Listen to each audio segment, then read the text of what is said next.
Hello, I'm DB Velocity, and today's isolation session is all about the Waldorf Blofeld. Okay, I know it's a bit older now, and thus there are a lot of Blofeld videos, but it's my channel and I like this synth. Further, I've mainly had it as a multitimbral poly voice to complement my rig because it works so well for simply adding a synth layer of rich textured pads or whatever the patch may be. So today I'm going to isolate and explore the multi-mode on it to compose a track using the full multitimbral option. Now once again, there are some dissatisfied people out there who've had issue with this tiny villain. Either they felt programming was too complicated and cumbersome, or they experienced quality issues that occurred in some early production units. Though I suppose I have lucked out, as this has been utterly solid with none of the reported issues. I will note that the presets are rather quiet, which was another complaint, compared to other synths that is, but it's an easy hurdle to remedy, and it's not necessarily quiet by nature, because this thing can damage speakers and ears when provoked. As for editing, it's really not any pain to jump to the hotspots via this matrix and dial up the basics. Then fine-tuned stuff is found from scrolling the pages between these spots. So it's an interface that is pretty intuitive, and what makes it possible to have such a small format with such deep parameters without being a nightmare. So let's talk about why I like this one. It's a sturdy filling workhorse that has 68 wavetables available, and you can even add custom wavetables thanks to third-party software. You also get classic analog style waves, FM abilities of each oscillator, and the two filters with many models to select from, and plenty other tricks up its sleeves, like the modulation matrix, which is on another level when you include modifiers, so it's likely to never be replaced in my rig.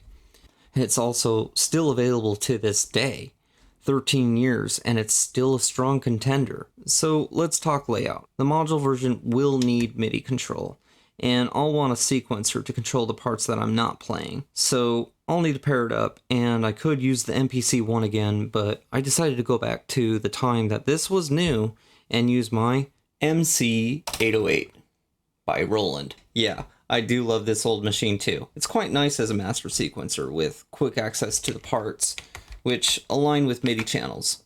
So that's how I typically use it. But I can perhaps focus on this machine another time and maybe even do a comparison to the new MC707, which I was on the verge of buying, but that's also another topic for another time. So going back into the sounds on the Blofeld, I will set up a multi with parts based around the classic MC808 structure for parts, which is a bass line on 2, bass drum on 10, snare on 11, hi-hat on 12, with parts 13 through 16 as extra percussion, and 3 through 9 being all the supporting material, with finally part 1 open for leads and solos and such. Now on the MC, I'll simply set up my blink pattern that just spits out MIDI and doesn't bother with the internal sounds, and I'll give it a template name.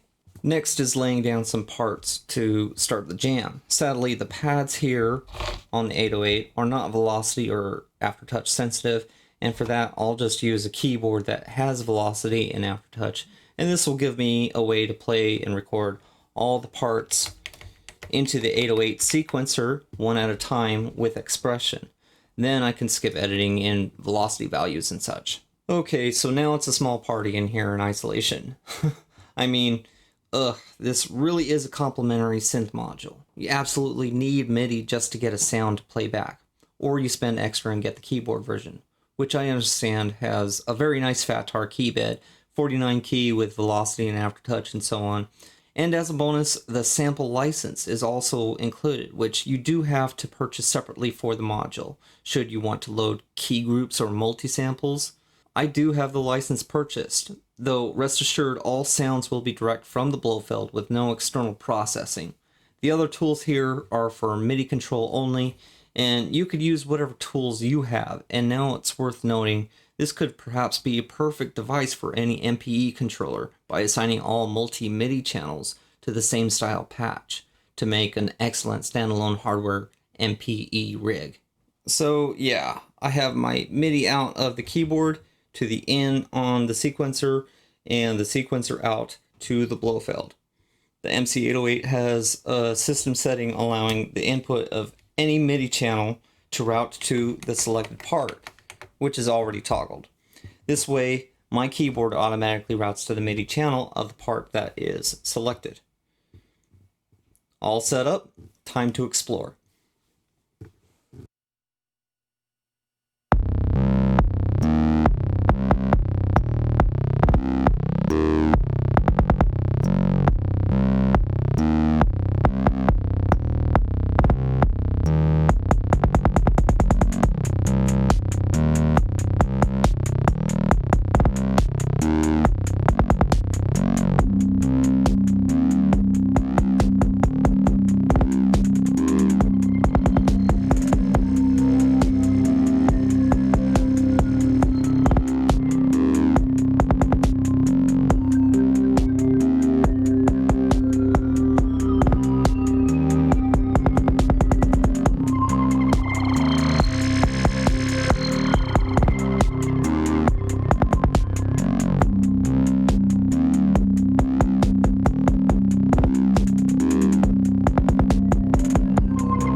Now for my final thoughts. For cons, there are indeed some things left to be desired when working in the multi. It takes a bit of getting used to, and it's not as straightforward as just a single program. You can still edit individual programs with ease once you get to the right part. So it's this whole button, hold, and then knob turn, which seems simple enough, but it's not the quickest going back and forth from multi-edit page and then program edits. But if you spend time ahead creating the patches, then it's not much to assign them to a multi, and maybe do fine edits from there. You will want to resave your edits on the individual programs so the multi recalls them perfectly. Also, an external MIDI control can tear down these walls, no doubt. But another con is there's a lacking bit of visual feedback when using the external MIDI control for volume. In essence, if I scroll to the multi-page and show the part volume levels, it would have been superb to get these displayed values to reflect what the controller is sending, and thus the active value. On some pros, there is a lot of control for MIDI channel routing and velocity and key range stuff that can be independent for each part, allowing you to do splits or stacks. And you can toggle whether it's MIDI DIN or USB that the part listens to. All of this is really excellent, so you can build exactly the type of multi you need with the control you want. For sound, it's clear that the extreme transients you can summon from this for percussion, or the screeching self-resonance that is often not available in digital emulations, stands as a bigger nod to the capability of this beast, and how it really can tackle a huge array of sounds if the time is given to sculpting them. It's a monster for wavetables and filter and modulation options. In the end, I'm not fully more inclined to use the multi simply because I do have a rig of devices to select from.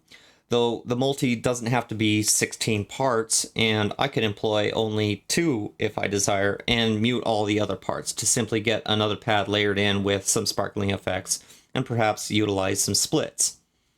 Probably the most impressive thing about all of this is I've had this for over 10 years, and I still sometimes get that feeling of just having scratched the surface. I've spent a lot of time with this machine, and I don't ever really push beyond what I need at the moment. So it's definitely been reliable, especially in this firmware, and always has a small place in the mix that can bring an element of shimmer, for lack of a better term, and clearly it can do much more. But if you want a wavetable workhorse that can complement an analog synth, and you're willing to give it some intention, it'll come through and be there for you.